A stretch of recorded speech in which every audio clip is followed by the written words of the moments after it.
Et ni hao et bienvenue sur Siphon.fr, un guide à Shenzhen pour son nouveau test de la semaine.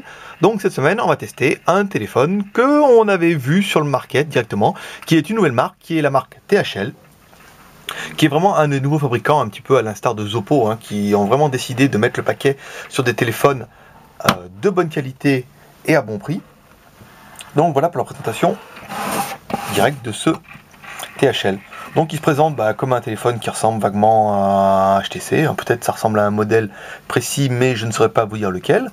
Présentation assez sobre, bon le logo on en dira ce qu'on veut mais ça ressemble quand même un petit peu à HTC de loin, On a fait un article là-dessus sur le blog, ça c'est un peu dommage, mais bon après le téléphone est quand même assez sympa et on peut lui pardonner ça. La mise en place des deux cartes SIM qui est l'une sur l'autre, donc ça pas très pratique, on a un peu galéré nous aussi au début, mais bon ça marche.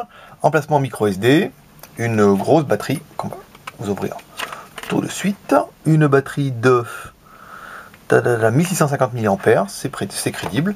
Donc THL se vend sous le nom V11 en magasin et se vendra en P5 pour l'export, pourquoi pas.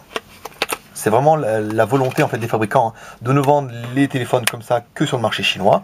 Et en fait, si on les veut pour l'export, dans ce cas, ils les rebadgent, ils les renomment, et il se peut que le modèle qui soit livré à l'export soit même pas logoté THL. Donc, mise en route.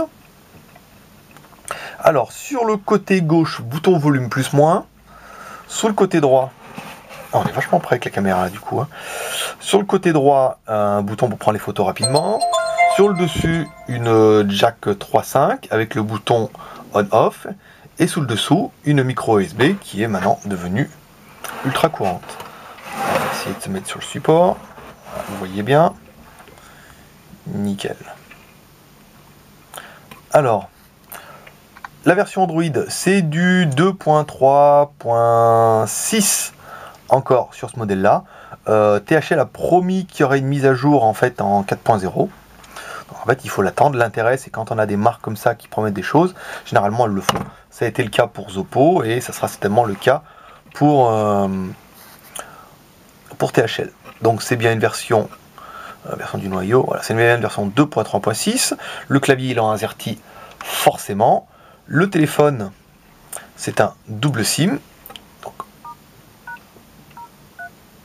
hop là, 06 dièse. Donc les DEMI sont bien en 35 pour la France. C'est vrai que quand on avait été chez THL, ils nous avaient laissé peu d'espoir sur la modification et la mise en place. Par exemple, tous les téléphones qui sont vendus en Chine sont vendus sans le market. Donc en fait, le market, il doit être ajouté soit par nous, soit par le vendeur, soit par le fabricant. On préfère vraiment que ce soit fait par le fabricant, comme ça évite un petit peu les problèmes. Donc l'appareil, il permet de lire de la musique, il permet d'écouter de la musique, surtout de regarder des vidéos. On vous passera là-dessus, les petits détails. Les photos. Alors les photos, l'appareil est muni d'un autofocus. Ah, j'ai oublié la carte mémoire, vous verrez pas. Dommage. Il est muni d'un autofocus. Donc la résolution est donnée pour du 5 millions de pixels, à savoir que c'est du 5 millions avec interpolation. Ça veut dire que quand on prend des photos, elles sont données comme du 8 millions de pixels, entre 1200 et tout. Donc tout bien. Ça, c'est plutôt agréable. Je vais dire sympa. Les SMS, ça marche. Le benchmark. Alors, le benchmark, chose intéressante. Sur la bête, on reprend un petit peu le menu. On a un menu à l'horizontale, enfin à la verticale plutôt, comme ça. Donc le téléphone est sobre. On est vraiment dans la lignée en fait des appareils chinois avec Android. Le Antutu. Quand j'appuie à chaque fois, voilà. Alors, le score 3640. 3640, c'est plutôt pas mal, comment dire, 3640 points, on va dire le A75, le nouveau Dapeng, lui, fait 3567. Donc là, on est au-dessus. Et le Zoppo, lui, fait 3624. Donc 3624 pour un Zoppo, 3640 pour celui-là, ça veut dire que on a vraiment l'équivalent d'un Zoppo, d'un H5500. Le téléphone est bien, il n'est pas passé ultra cher, il est à 169 €. Il est de bonne facture, disponible en noir, en blanc. Et on va résumer tout de suite les plus et les moins de la bête pour nous. Donc les plus, forcément, le nouveau processeur MT6575, ça c'est la classe. Le processeur il est vraiment très rapide, très réactif. Et c'est vraiment un plaisir à l'utilisation quotidienne. Et on voit quand on prend des téléphones d'ancienne génération, bah, tout de suite on voit qu'il manque quelque chose et que le nouveau processeur bah, fait bien son effet et que la marque a eu bien raison de changer et les fabricants aussi. L'écran c'est un 4 pouces 3, donc il est confortable, hein.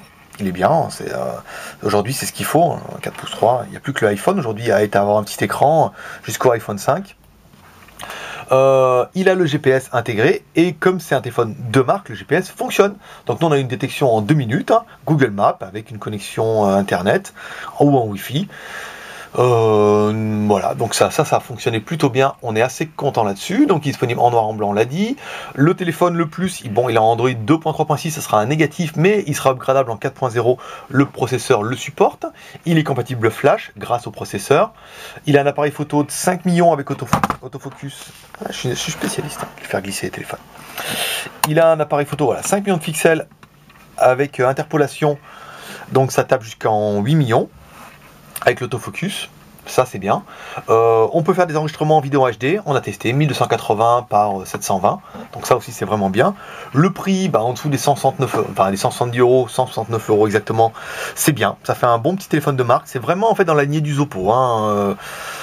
Ça sera vraiment le challenger pour dire voilà, ce sera le Zoppo ou celui-là, parce qu'ils sont vraiment dans la même famille. Les points négatifs, la RAM et la ROM, hein, toujours 500 plus 500. C'est vrai que là on est un petit peu léger, là où Zoppo avait quand même fait l'effort de monter à 4 Go, au moins au niveau de la ROM. Donc bon, il y en a qui vont trouver que c'est pas assez. Moi je trouve que c'est quand même, ça suffit en fait, hein, pour les sessions tous les jours. On n'a qu'à voir le nouveau Xiaomi. Ils ont baissé eux la RAM à 700, donc c'est que en fait on peut arriver à faire son affaire. L'écran, c'est fait partie de la gamme THL, donc c'est la gamme l'entrée de gamme. Donc le V11 lui a une résolution d'écran de 480 par 800. C'est pas du QHD, on pense que ça viendra. On va essayer de voir avec eux quand ils vont nous débloquer d'autres téléphones, notamment le V9 qui est en QHD. Ça serait plutôt bien. Donc voilà pour ce petit résumé de la bête. Vous pouvez le retrouver sur le blog siphon.fr. Vous aurez directement le test cet après-midi. Vous pourrez laisser vos remarques. Vous retrouvez la vidéo sur YouTube. Le téléphone dans notre boutique Skyphone. Et puis si vous n'avez pas vu notre JT de vendredi dernier avec tous nos nouveaux tests de gadgets et tout ce qui s'ensuit, n'hésitez pas à aller sur le blog siphon.fr, allez voir le JT Geek parce qu'il y a des choses qui sont plutôt originales, sympas, on prend un peu de temps, donc si vous pouvez prendre un peu de temps aussi pour aller le voir, vous allez voir, vous n'allez pas être déçus. Et on va boucler là en fait pour ce Zoppo, c'est pas Zoppo, c'est un THL avec nouvelle caméra. Donc là on va essayer de passer directement les vidéos en HD, donc là vous devez voir le micro, on doit pas être loin, le son doit être bien. On va commencer à faire des tests bien, hein, c'est pro, vous avez vu, on suit la ligne et tout, on essaie de viser les mêmes choses. Les jeux on n'a pas essayé, mais le processeur supporte à peu près tout, hein. On a fait une test par exemple pour le Hapai au niveau des jeux, donc tout passe, hein. À partir du moment où on a ce CPU là dedans, ça passe très bien. Donc voilà, on va essayer de voir directement si on peut mettre de la musique. Voilà.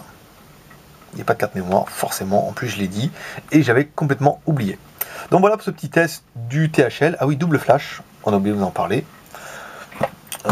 On mettra dans les... On rattrapera, j'ai oublié les plus et les moins, je les ai fait un peu dans le désordre, j'avais oublié sur la liste.